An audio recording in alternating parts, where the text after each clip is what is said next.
Ladies and gentlemen, we are about to begin our session titled Islamic Science, the Chimera That Never Was. Please switch off your mobile phones or put them on silent mode.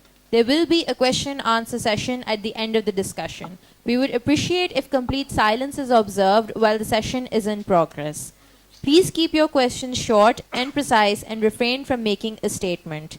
Please raise your hands and the microphone will be brought to you. Moderator of our session will be Ehsan Masood. Ehsan Masood is a science journalist based in London. He is the editor of the research professional family of Science Policy magazines and also teaches international science policy at Imperial College London. He worked for many years at the science journal Nature and for New Scientist magazine. His previous books include Science in Islam, A History, and Dry, Life Without Water. His forthcoming book, The Great Invention, The Story of GDP and the Making and Unmaking of the Modern World, will be published later this year.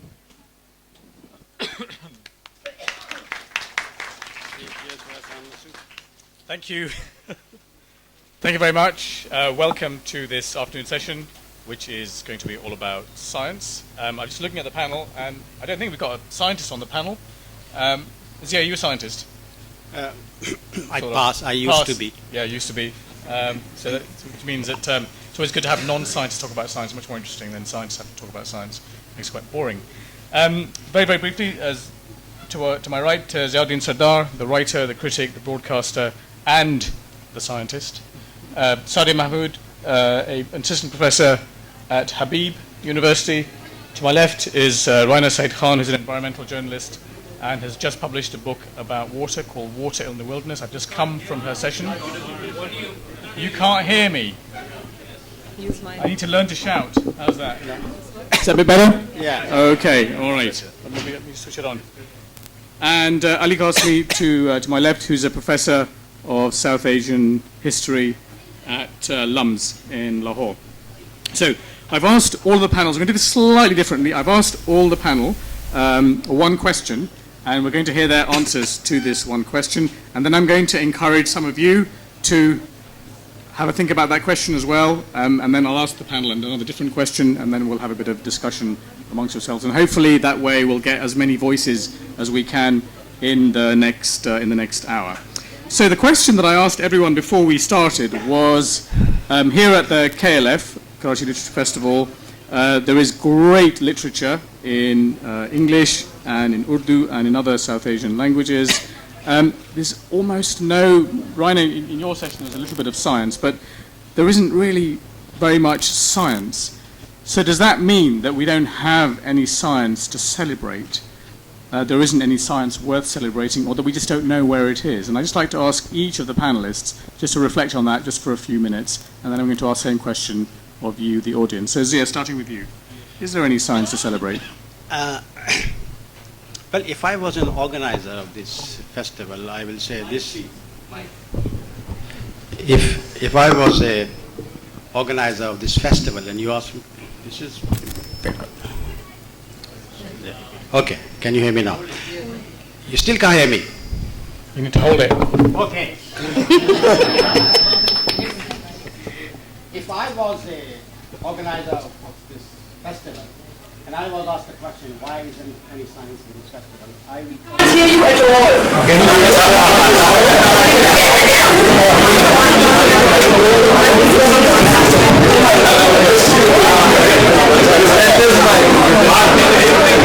Thank you very much. Is that better?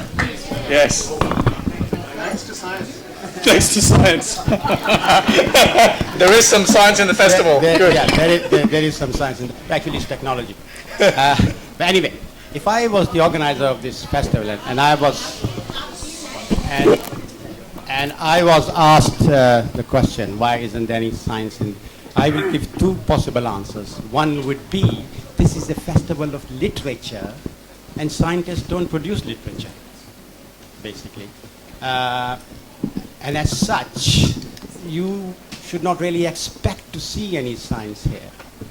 And the second answer I would give is that we have many book launches as part of this festival, but there are not many science books that we can launch here either. Zia, can you get the mic a bit closer to your lips, perhaps? Yeah. Try that. So There we go. I think they are both viable answers, and they both make sense in the context that one would give them. But I think what you are really asking is there any science in Pakistan to celebrate? Right. And again, I think there are two potential answers. One is that, yes, there is some science in Pakistan that we can celebrate, but it's too esoteric and too specialized for a public discourse like this one.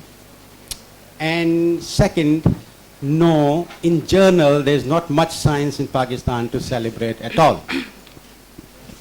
Okay, it's a bit provocative. Sadia.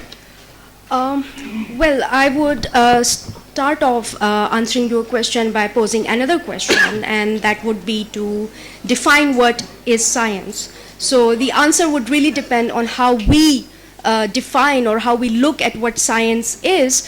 And moving to the other part of your question, that is there some science to celebrate? Well, if science is an organized or mankind's most organized attempt to understand the world, and if we divide sciences, contemporary sciences in Pakistan, into nuclear sciences and non-nuclear sciences, then definitely we have at least one science. I mean, depends how we celebrate it, whether we decide to celebrate it or do not celebrate it. There are politics of science as well. But you know, we have to look and we have to really bring this question down to the micro level of our understanding of what science is. And I would like to pose another question. How many of us do really know that who the Science Minister of Pakistan is currently? How many of us do... Put your hand up if you know who the Science Minister is. Who's the Science Minister? Who is the Science Minister of Pakistan? There is no a Science Minister. Minister of Pakistan. There's an IT Minister and a Climate Change Minister. So that really reflects to the attitude of the society towards the science as well, that as society, as culture, as country, as people, we are not invested in even knowing that who the Science Minister is. So so that's perhaps not considered a job, a serious job in our country. Okay, thank you. Raina. Okay. Since I'm a journalist and I cover mostly climate change issues. And is it true there is no Minister for Science? There is, I don't think, I haven't come across a Minister for Science. There is a Minister for Climate Change, but he's a lawyer. He was actually the law minister under Musharraf, and anyway, so I'm afraid does the Minister for IT know about computers? I haven't met the Minister for Not IT, sure. but I Okay, have met right. the Minister for Climate Change. Okay. He's a very nice fellow, but he doesn't know anything about climate change, unfortunately. So. Okay. But he's learning, and Good sign. Sorry, no, carry on. So, I don't want to be pessimistic after my rather optimistic book launch, but I'm afraid there is no science to celebrate in Pakistan. I say that just from my own experience of writing about, various issues relating to climate change, water, food security, pollution, air pollution. We can go on. So I often have to I try to get quotes from scientists in this country, and it is usually quite a difficult job. And, we have like the PMD, Pakistan Met Department Head, Ghulam Rasool, who, he's a doctor, he's done his PhD, I don't know exactly in which subject. So, you have one or two names that you can keep calling and asking for information from. The rest is, unfortunately, we have a bunch of retired nuclear scientists who set up something called the Global Change Impact Study Center in Islamabad. And I'll just give you a short example of what I'm referring to. There is an IPCC, which is called the Intergovernmental Panel on Climate Change, and it comprises scientists from all over the world. I think more than 1,200 scientists from every country of the world. It's a UN panel. Unfortunately, they bring out assessment reports every few years. The last one that they brought out last year, there was only one contribution from Pakistan. And that was from Dr. Mohsin Iqbal, who works at the GCISE, and he contributed to a chapter on food security and climate change. So you had, at least I think 15 or 20 scientists from India, I think more than a dozen from Bangladesh, contributing to this very, very authoritative report.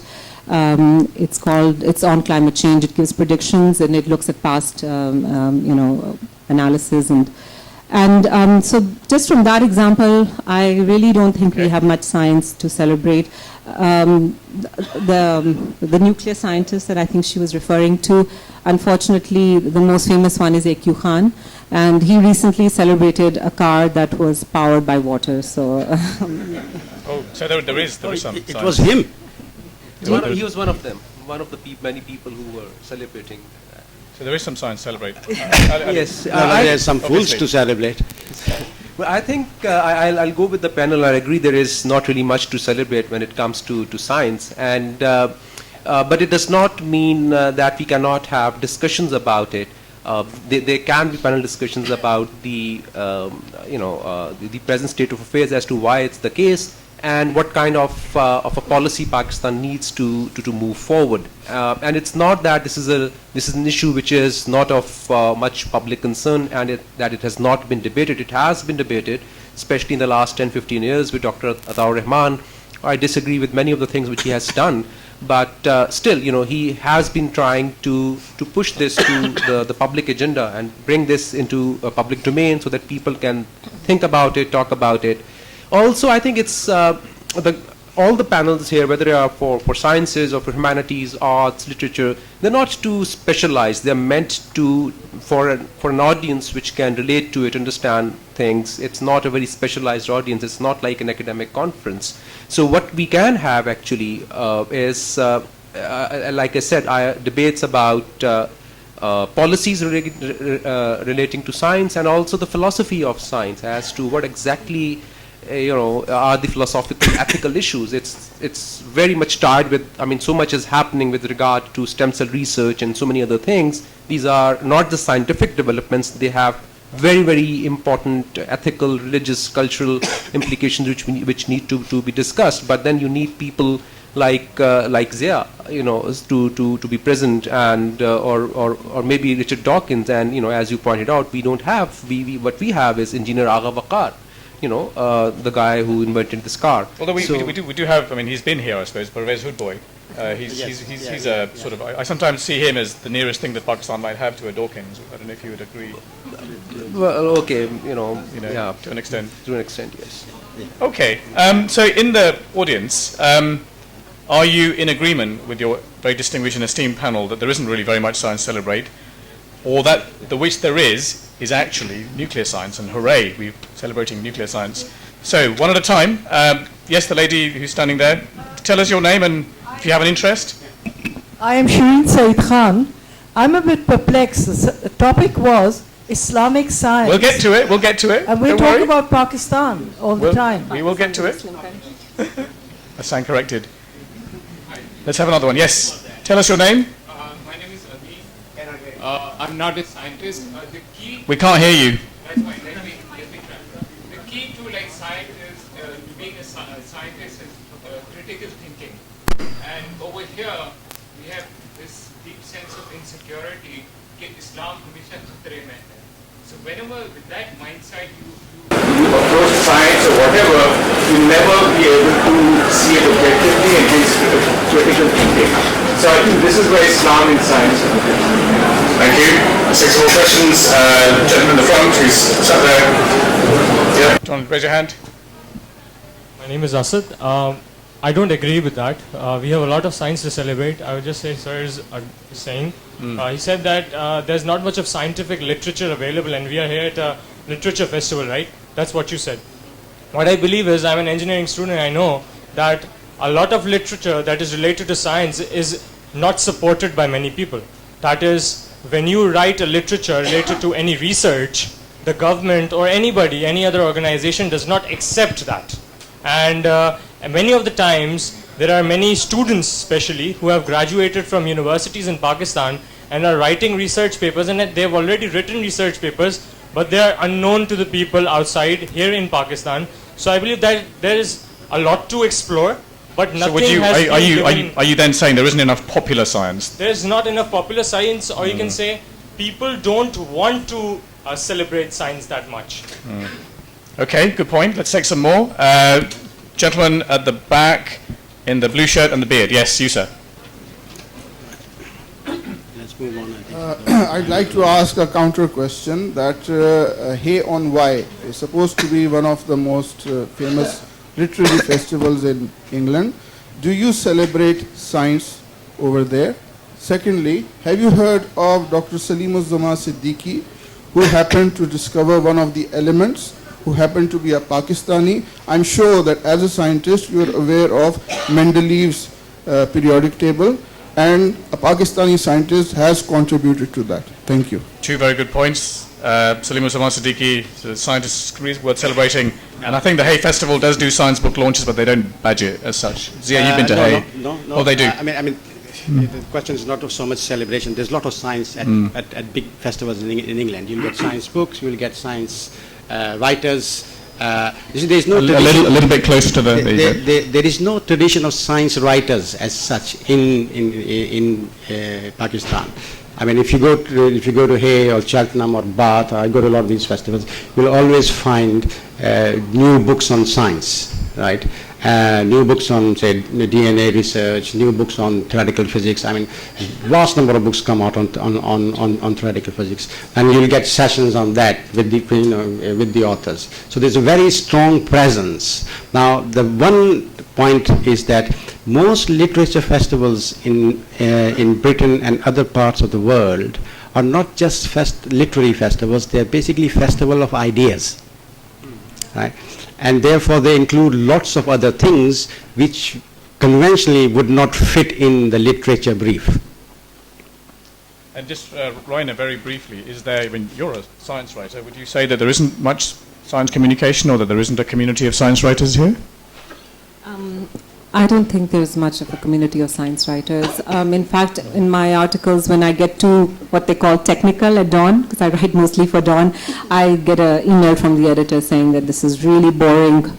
Can you make it more sort of, tell some anecdotes, or, make it more, add color to it. This is just really dry, boring, scientific column on a subject like glaciers, for example. I attended a conference, international conference that was held in Islamabad, and the Italians have been doing a lot of work near K2, the Baltoro Glacier.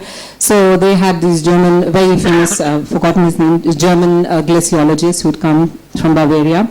And so he was presenting his findings, and very, fascinating, because we keep thinking that our glaciers are expanding for some reason. It's called the Karakoram anomaly. You might have heard about it, that Pakistan's, the Karakoram glaciers are special. They're not really retreating, they're growing. The other glaciers in the world are melting, but we don't have to worry. So some of our scientists, actually, so-called scientists, say that, we don't need to worry. But so he was saying that, no, I'm sorry, the future of all, but you know how scientists talk in this very technical language. They don't make these dramatic statements. They're very guarded. They always talk about the possibility, or the impossibility, or possibility, or probability. Sorry. So basically, his conclusion was that the future of all glaciers is negative. So I was getting to that point, but first I talked about the technical, the amount of the ice, the melting, and the recession, and then the rates of melting, and the measurements, and the last line was that yes, the future of all glaciers is negative, including the Karakoram glaciers. So my editor was just like, cut out. We don't really know or want to know about the measurements and how they do these very sort of detailed scientific. Can we just get to the conclusion and talk about that? So, that's an issue I have to face as a journalist who tries to write about science, or tries to include science in her work. Let's get maybe one or two from the audience. Are there any scientists in this audience who would like to celebrate and champion science? A layman. Can I ask, are there any scientists? Yes, the gentleman there at the back in the T-shirt and the black bag. Yes, you, sir. Yes, you. Yep. Go ahead and champion science. I can see this being very one-sided. As a scientist, I'm a very what's your field? Science. No. Within science. I'm very disappointed that the panel is speaking so disparagingly about our scientists and our field. A couple months ago, one of the chairs of one of the large science departments commented that it was... Can you put the mic a bit closer? It was due to Indian tampering of Pakistan's weather system that resulted in the floods and the melting glaciers. And this is really pioneering work. And we should really bring more attention to this field. Thank you. Well said. Well said. Well said. That was our last Minister for Climate Change, Mushaidullah Khan, who had to resign, not because of the statement, but because of a subsequent statement. Okay, let's move on. Let's move on. So the title, and as the lady very helpfully reminded me, that in the title we have Islamic science and not necessarily Pakistan's. I just want to get you warmed up a bit.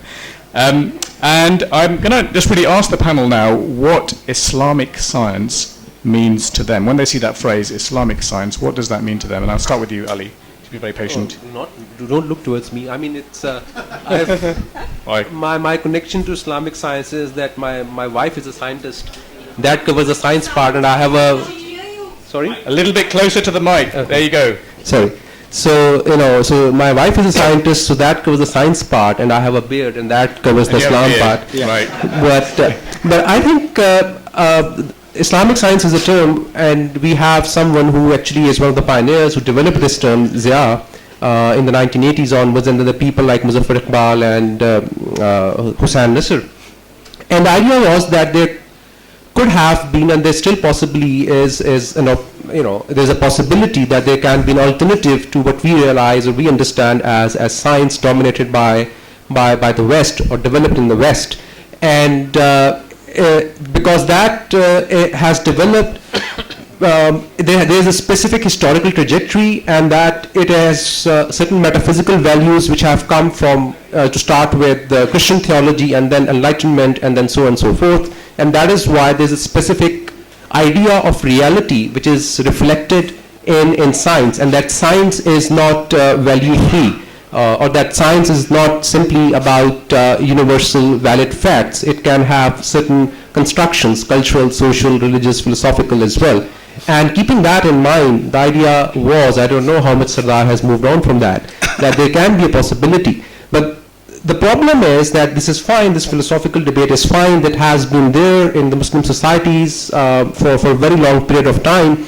But the problem comes in when it gets appropriated. The idea gets appropriated by Islamists, by right wings, who do not have the kind of nuances required to analyze that, to debate that. What would be an example of appropriation? Best example comes from my university, where a faculty member, tenured faculty member, believes that listening to Surah Rahman can cure cancer. Okay.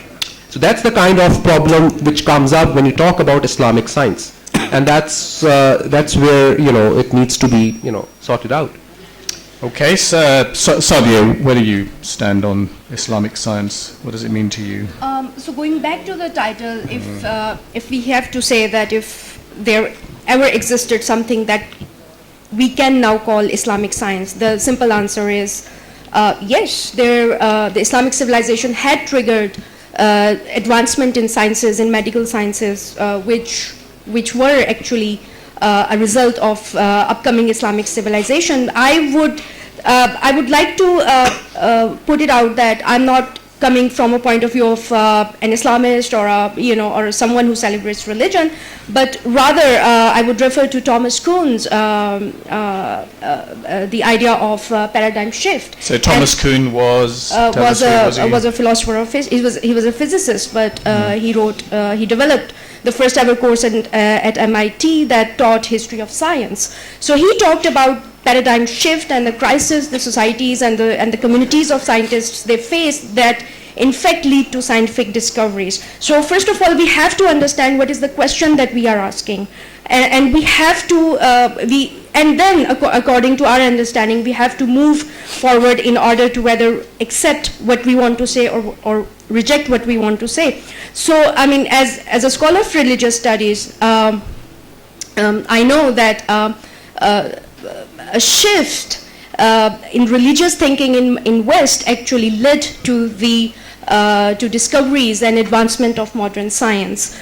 We do not call it Christian sciences, we do not call it, we do not relate it to other sciences, but according to Weberian thesis, the Protestant ethics actually, they moved on a certain shift, a social shift, social change in Western society that led to the advancement of modern sciences in Western societies. So now if we have to bring this question down to our current present-day Islamic societies, then we have to put this in the context, and we have to be a little bit, we have to, how they say it in very slang, we have to cut a slack to our communities and our societies. Even if we bring the question to home and talk about Pakistan, then we have to look at the colonial past and the sciences which were actually brought by the colonial administration into the region. But then what happens after partition? What happens after 1971? What happens after 1971? So there's this, decline and decrease in the quality as well as in the quantity of the scientists that this country produced. And also, it's not only that, we have to look at how we're cultivating our scientists, how our society is affecting. Going back to the original question, maybe another way of putting it is: would you agree? Would you be one of those who would say that let's say nuclear science and technology, that would look different in a Muslim society than it would in a different society? Well, epistemologically, yes. I mean, there's a difference between religion and science. So I'm not saying that the Islamic nuclear scientist does There's something nuclear science. exceptional about a Muslim scientist. I don't think so. He offers 5 times daily prayer. But we have to put the question into larger context, in a larger social, political, economic context, and then answer it passionately. It's just not that we have to brush it off because, there was someone who said that, the causes of earthquake are actually women. So, that is something I'm certainly not referring as Islamic science, But a lot of people you think would do that, or they would say that. I mean, that's the lay Okay, people's all right. point of view. Zia, what is Islamic science Okay. now? Now, but there are several answers to that. I'll allow you 2.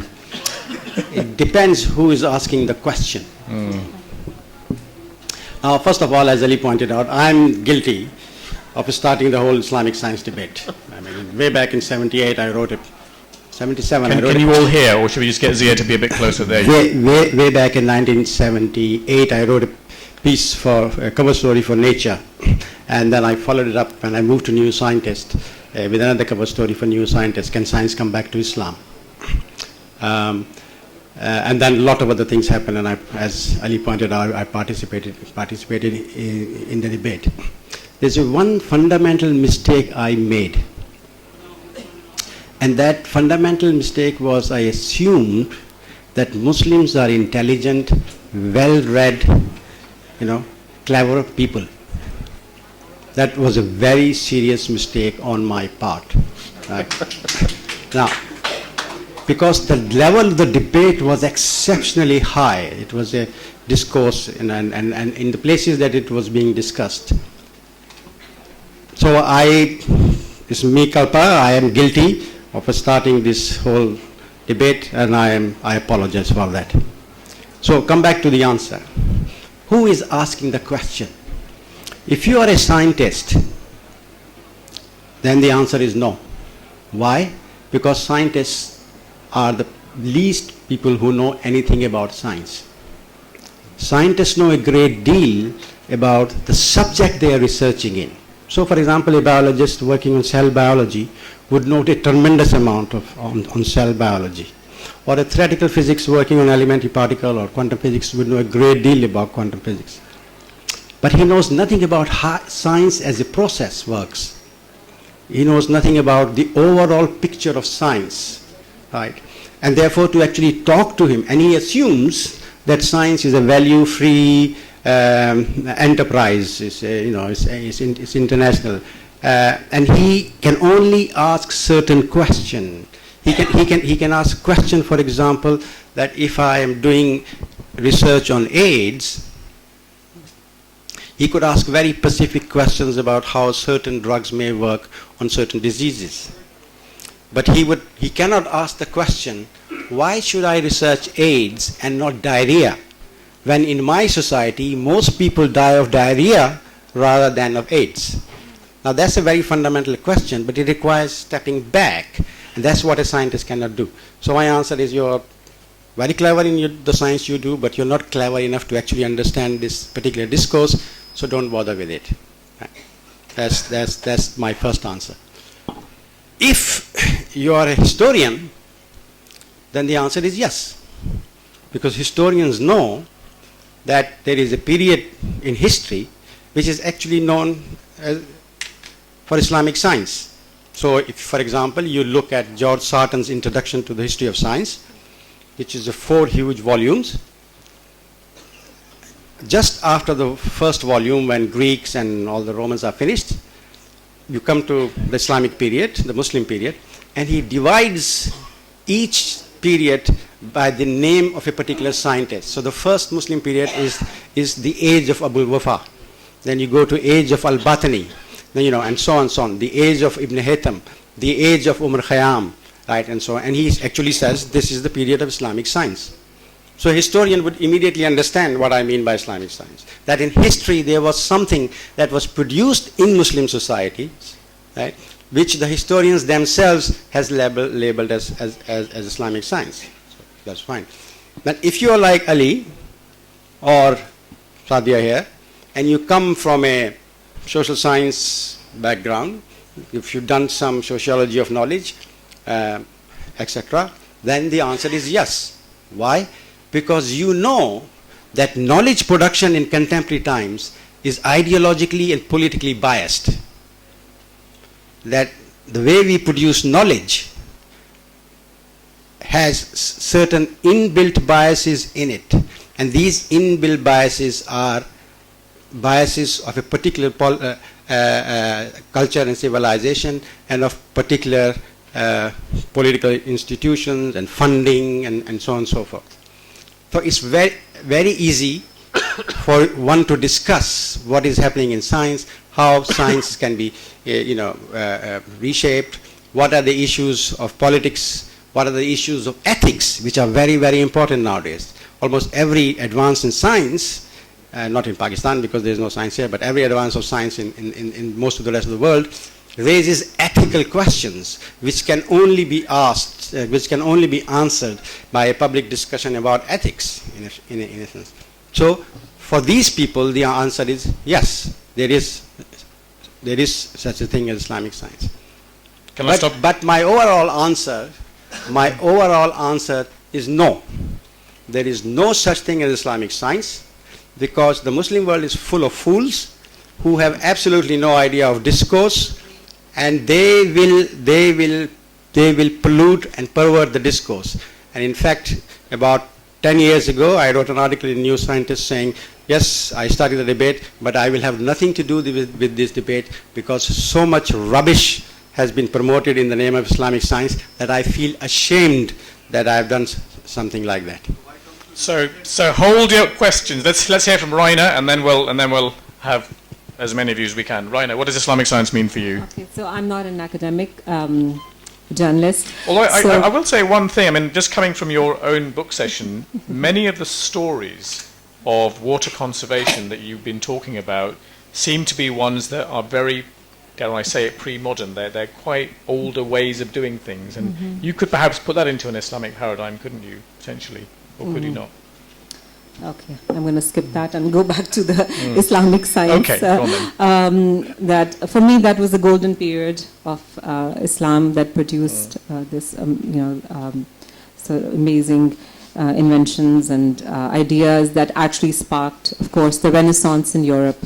But for me, that golden period is something of the past, and there's so much turmoil in the Muslim world today. And I just want to ask the audience, I just thought of this, and I don't know the answer myself. I can only think of two. How many Muslim scientists have won the Nobel Prize for Science? I can just think of two. I think one was Abdul Samad, and one recently an Iranian There's a mathematician. There are a few more. There are a few more. But There are a few more, yeah. But a it's handful? probably, yeah, you probably couldn't count them more than the fingers of one hand, I suspect. So for me, that just is a measure of the kind of the decline that we see. And of course, with the whole Muslim world in turmoil now, I don't see that course correction taking place. I don't see much hope of our societies producing minds that could, I mean, this is so much, I mean, if anything, there's the brain drain, you know, so there's, somebody's got a mobile phone that needs turning off now. Thank you. So there's one issue that you've all really touched on, and that is that you've all mentioned the past, and I wonder whether it's just worth a quick reflection amongst, if anyone wants to take this, is whether there is really a lot of now thinking about the past, but not quite in terms of how you learn from the past, but just celebrating the past and thinking about all the great and wonderful things that happened in history. Yes. Is there a little bit of sort of too much, you know, we invented the toothbrush and we invented the university and that kind of... Well, I think there has to be a realistic acknowledgement that, you know, or at least a distinction that there was a time period about which people are nostalgic and think that Islam or Islamic Muslim scientists led to Renaissance, but ironically that the same kind of scientific development did not lead to Renaissance within the Muslim world itself, right? And the second thing is that, okay, there was a time period in which Muslim scientists were operating in which, or if you want to think it like that, there was an original unpolluted time period in which they were not corrupted and influenced by the West. And in that time period they developed. But we need to realize that let's have a cutoff date. And that cutoff, let's say 1783-4, when Kant wrote this essay, What is Enlightenment, right? So from there onwards, it's no longer Christian Science, and the idea has shifted, and it's about the centrality of human rationality and the human self, and not that he is to be dependent on divine guidance or theology as such, right? And I'm not denying again that the development of science and its spread, the spread of Western science was not a benevolent kind of an affair. It did, there was a lot of epistemological violence. You know, the spread of knowledge was not neutral as we would like to think. And it ended up destroying a lot of potential for indigenous forms of knowledge and science and technology. But besides that, still, there are certain forms of scientific knowledge, especially medical science, which seems to have survived quite a bit, whether it's Hikmat, whether it's Vedic, or other forms of alternative medicine. But to think that there can now be an exclusive category of Islamic science which will be somehow different or superior to the present discourses of Western science, I think it's not very realistic. Okay, thank you for that. Let's take some questions now from the audience. So what does Islamic science mean to you, and are there things that you agree or disagree with the audience? And there's the lady there in the front row in the pink sari. Yes, if you could raise your hand. Thank you. Tell us your name and if you have an interest in the subject. My name is Nargis Rahman. I have an interest in everything. But what I fail to understand is, why do we talk about science as though science can be Muslim, it can be, it can have a religion or an ethnicity or any sort of a personality? Why can't science just be science? What we should be talking about is science in the Muslim world, past, present or future. So when you talk about Islamic sciences, we all get totally confused, because I don't see any presence of science as we understand and define science today, either in the Quran or in the Hindu books, or in the although to be fair, a lot of people do read the Quran and other holy texts looking for validation of their faith by finding modern science. Validation, because that is a curiosity and an interest in something that is there. But why do we define it, in religio or, ethnic terms? Why couldn't we just make this subject Islam in the Muslim world, and, whether we have scientists that were there in the past who made a contribution, and why we don't have scientists today? The other thing is, Mr. Sardar, may I beg to say, I do not agree with you that they're all fools in the Muslim world. Most of us are Muslims over here, and you are one of them. I only said that to provoke you. I don't actually I'm believe not, that. I don't provoked actually or believe that. amused. There are so many I brilliant just young feel, people here that you know, I I'm don't think shattered. this is the place for that. Thank you. Let's take some more questions. So there's a gentleman at the back. You just keep your hand raised at the very back by the white wall. Yep. If you can just wait a second for the microphone to get to you. Keep your hand raised, please. Thank you. Yep. There you go. Tell us your name and what you do. I just come straight to the...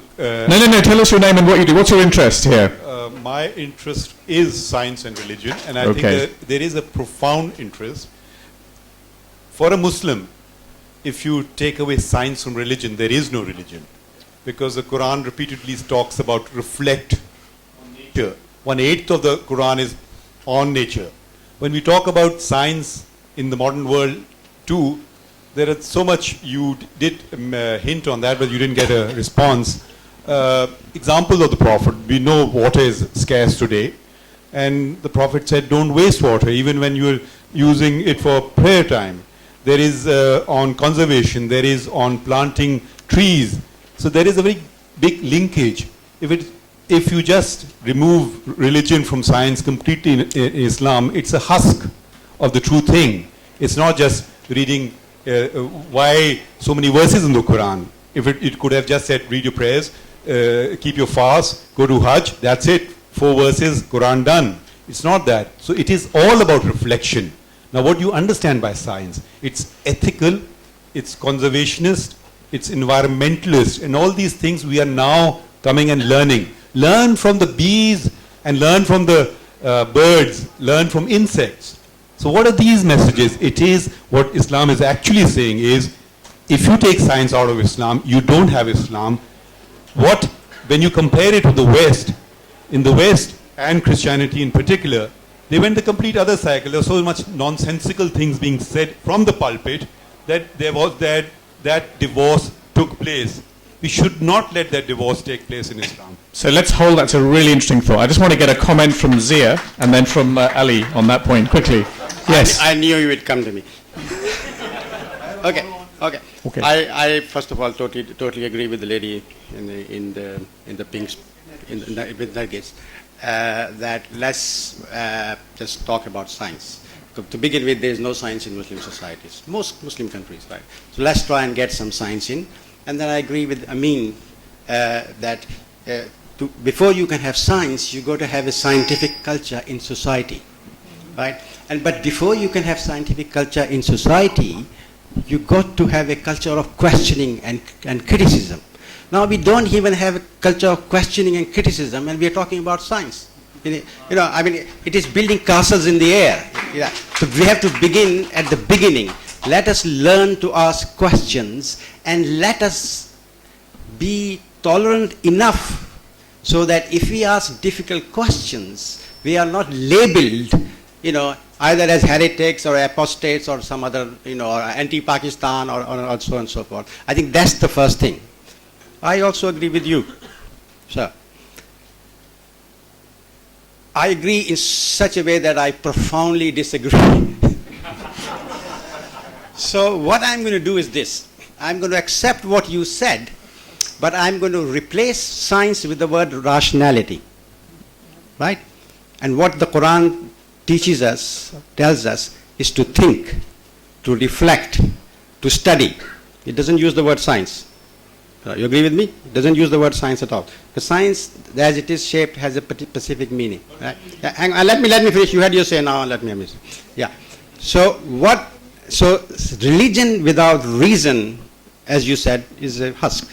This is what, by the way, what Ibn Haytham also said in coherence of philosophers. And what we have at this moment is religion without reason. That's why the religion that we have is so poisonous. Let's hold that. Let's just get Ali. If I can finish the point? Go on then. Small point. If I get back. So you are assuming that knowledge finishes with the Quran. I am saying that knowledge begins with the Quran. And therefore, the whole world of knowledge is open. You don't have to start with the B. Right? You just have to start with think, reflect, reason. That's all. Which means ask questions, be critical, which we are not. Thank you. And Ali.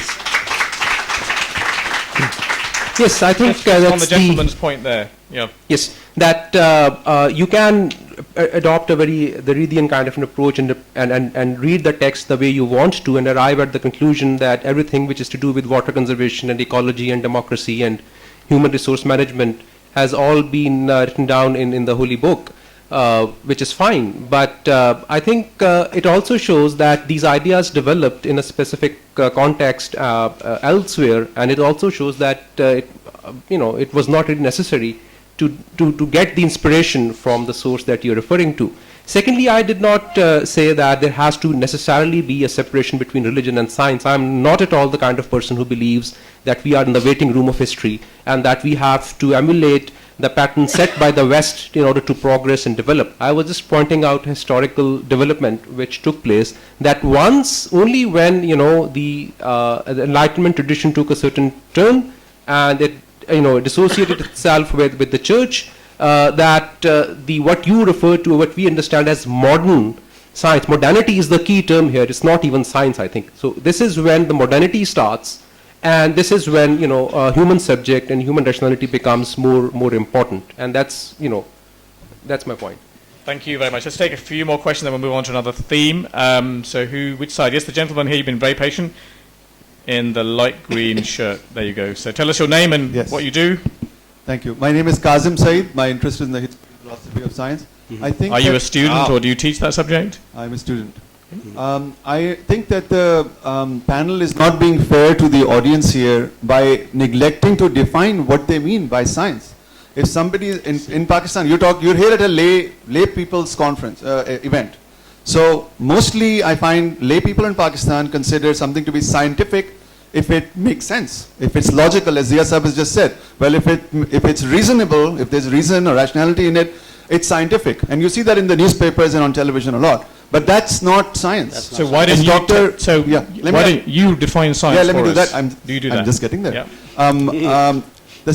To me, the scientific method is something very specific. You make a hypothesis. It's a way of finding out more or reaching a reliable opinion about what's going on out there in nature or in the world. And you make a hypothesis, you come up with a way to test the hypothesis, and you go get the data and you see if it matches the hypothesis. If it does, there you are. And there's like some glorious experiments done in history. You guys all know about them. I think Dr. Sadia is very correct to mention Kuhn here. It's not easy to say, it's not sensible to say, oh, they were all doing science, whether it was Islamic or it was Muslim or not. Were they really doing science? When you talk about the history of science in the Muslim period there, I don't have an answer, but maybe you should help us out on this. Were those scientists, were they following the method that was developed in Europe in the 1700s, 1800s? Okay. Just hold that question. Let's just get one or two more quickly points. There's the gentleman there in the... Yes, sir, you sir there. Do you want to raise your hand? Yep. Do you want to take the mic and just keep it a little bit close to you so we can all hear you? Tell us your name and what you do. Okay, my name is Bukhari, and I'm from University of Karachi Philosophy Department. My question to Dr. Ziauddin Sardar is, can we just discuss a little bit about the power relations between the modern Western capitalist science and your Ijmali science? And that has been a very, frequent debatable stuff within the Islamic science stuff. Thank you. And let's take one more. There's a gentleman at the very back, next to you, sir. Yep, there with the glasses. There you go. Tell us your name, what you do. I'm Dr. Faraz. I'm a teacher, but I teach social sciences. My comment, I don't know if it will be relevant or not. The basic of science starts with doubt, because that's how you go and start exploring things. But when it's religion, it's absolute belief and absolute truth of something that has not been seen. So if we go with that, I think it's really hard to find any science of any religion. We can't have Jewish science, we can't have Hindu science, we can't have Muslim science, we can't have any other religion science, because science itself is a separate entity. Which believes in rationality, which believes in experiments, which believes in observation. Now the thing or the miracles which talk about flying carpets or flying horses, it's really difficult to find science in them. Okay, thank you. Zia, did you want to just come back on the point a little bit earlier? Or On a couple of points, or yep. shall I? First of all, it's very interesting you mentioned Kuhn, and then you... Do you want to just get a bit closer? There we go. It's very interesting that you mentioned Kuhn, and then you proceeded to define science in the exact way Kuhn pointed out, science does not function. So the scientific method you described is a total utter myth if we believe Kuhn and the whole idea of paradigm. Now, there's one thing about science. One, it is empirical, so it involves measurement, observation, etc. Doesn't matter. First, it's empirical. Two, its results are universally valid. So if you do something, I should be able to replicate your experiment exactly. That's the definition of science. How you get there doesn't really matter. A lot of debates going on what is scientific method, and I've been involved in some of these debates myself. But there are two critical factors: empirical work, and normally empirical work takes place within a theoretical framework, right? And then your results should be replicable in every culture, in every society. Gravity works for everybody. Just because you're a Muslim doesn't mean if you jump from a building, you're not going to have a very serious landing. Okay, Islam isn't going to save you there. Okay, so that's the first thing. Then the question arises: did all those folks that George Sarton kind of attributed 50, 100 years to, were these people doing science? The answer is yes. They were doing empirical research, and their results could be verified by people of any culture, any place, any time. So Ibn Haytham's work on optics some people actually do that in laboratory. They actually teach that at A level. What they're actually teaching is a great deal of what Ibn Haytham was doing, Or Al-Razi's observations on smallpox, for example, and so on and so forth. So yes, they were doing science, right? If you define science in a sensible way, okay. Then the question of, you see, this is the problem in discussions like that. That the issue we're dealing with is very complex. There are no simple answers, right? So I agreed with you, but now I'm going to totally disagree with you. See, now the reason I'm going to totally disagree with you, because of the question asked by the gentleman behind you. Yes, science is science. Yes, why don't we just all do science as But science is also a power paradigm. It is also both a source and instrument of power, right? And science is also a system through which science and technology here I should say, is a system through which certain lifestyle and ethical changes are made in society. Clear example, the emergence of pill changed the whole question of, reproduction, for example. Yeah? So, and these advances require intense ethical debate. So, for example, now we can do DNA editing. It is a very easy thing to do if you have a decent biology lab. And if Pakistan wanted to do DNA editing, I'm sure within 2-3 years we can have hundreds of laboratories, if there were resources and political will, where we can do DNA research and we can do DNA editing. If you do DNA editing, and it's a debate going on in Britain now, and in fact Hassan's probably writing about it, it's a big debate raging about it. If you do DNA editing, what you are actually doing, you are changing human nature. This is not just a question of ethics, it's a question of immense power, right? So that's where I say to our brother in Islam that eventually we have to sit down and think about science much more seriously and say, what do we do as Muslims, right? Where does Islam come in here, right? Right. That's where Islam comes in here. And the question here now is, what is our ethics? Are we going to allow, say for example, when technology was available, so you can identify the gender of the fetus. What happened in India is that vast number of female fetuses were aborted. Right? When technology was available, it changed the color of the fetus. Vast number of white babies is starting appearing in India. All this is, you can find it in literature, it's established. So there are certain ethical issues and certain issues of power that you cannot separate from science. So all these my lovely friends who are scientists like Pete Husby and all, then I say to them, yes, we want science. Oh, I agree with you. You are a wonderful person, right? And I agree that there should be more science, etc., etc., etc. Let's take some. But the question of power and ethics is a very powerful question. Have you thought about that?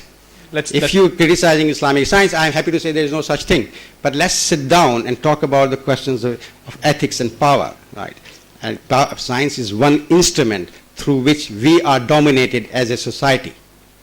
The very nice lady in the front has told me 5 more minutes. I'm just going to ask the panel to maybe say some closing thoughts if they would wish, starting with you, Sadia. Well, I would agree with Ziauddin Sardar that if you as a community of Muslims must think about Islam and the role of Islam, then ethics and the politics, they are two important questions. So just keeping the history of Pakistan in context, so post 1974, after India tested its nuclear weapon, the Pakistani state, it focused all its energies and powers and all the resources to develop a nuclear weapon. So as a community of people, what was our reaction? What are our own ethics? How do we develop science? Do we think that sciences are to be developed for the welfare of the entire mankind? Or do we think that the sciences have to be developed for the welfare only for one certain community? I mean, even if looking at Pakistan, then Pakistan is such a diverse society, such a diverse country.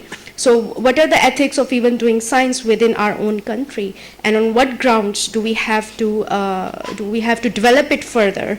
And again, going back to your discussion that this the entire category of Islamic sciences that got developed in post 1978 context, where some Muslim countries they were trying to develop, actually all the knowledges, all the sciences which were actually developed or were the outcomes of modernity in the modern West, they were just given this name of Islamic. Islamic social sciences, Islamic economics, Islamic psychology, and so on and so forth. What do we have to do with it? That era in our history has produced, the post-Afghan Jihad period. We have to look at what we have produced, as a community of people, as community of human beings. What are the results which we have shown to the larger world? Just look at the war. From Afghan Jihad, we moved on to the war on terror now, and that our schools are not, our universities, we are under constant threats. We have security drills in our universities, in our schools and colleges. We send our children out there in fear. So we have to revisit this construction that came out as certain politics of Muslim countries, and we have to think that what we have actually produced while using this terminology as a political tool to empower or disempower certain people in our own country. Thank you very much, Sadia. Rainer.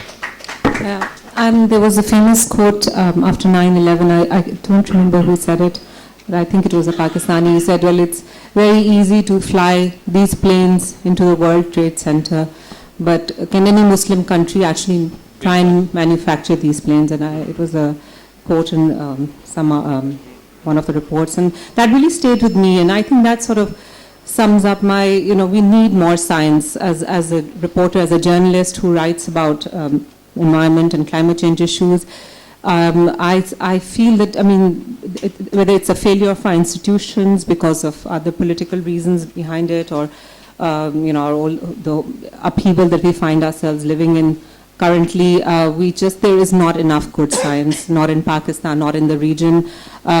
Just a couple of days ago, there was a visiting professor from University of Texas at Austin, not one of those Ivy League universities, but he was a climate change scientist, and he was talking about the South Asian monsoon.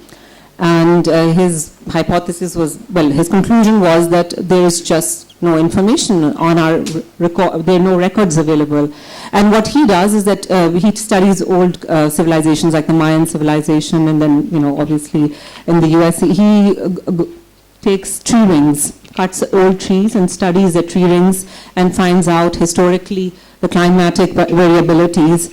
And so he was recommending, this was at Comsat's University in Islamabad, which is a scientific university, not a very good one, I have to say. But so he was, so he was addressing the students, and he was saying that this is what you need to do.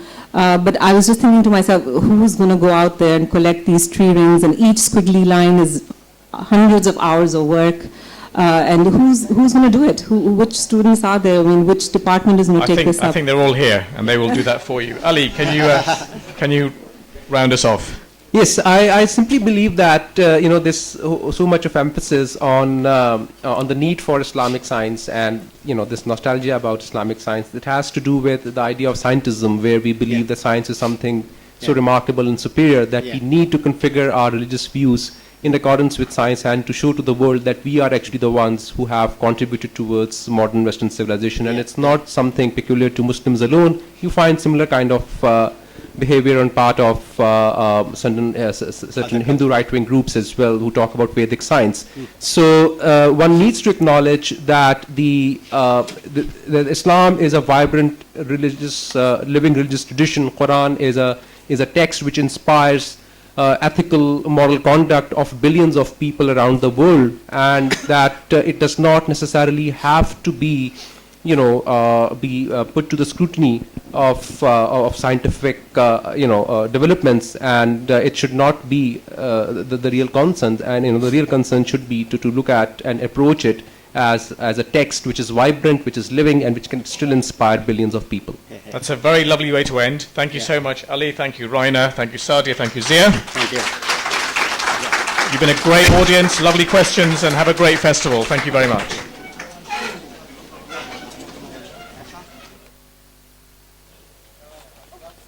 Thank you for attending this session. There will be no more sessions in the Princess Room for today.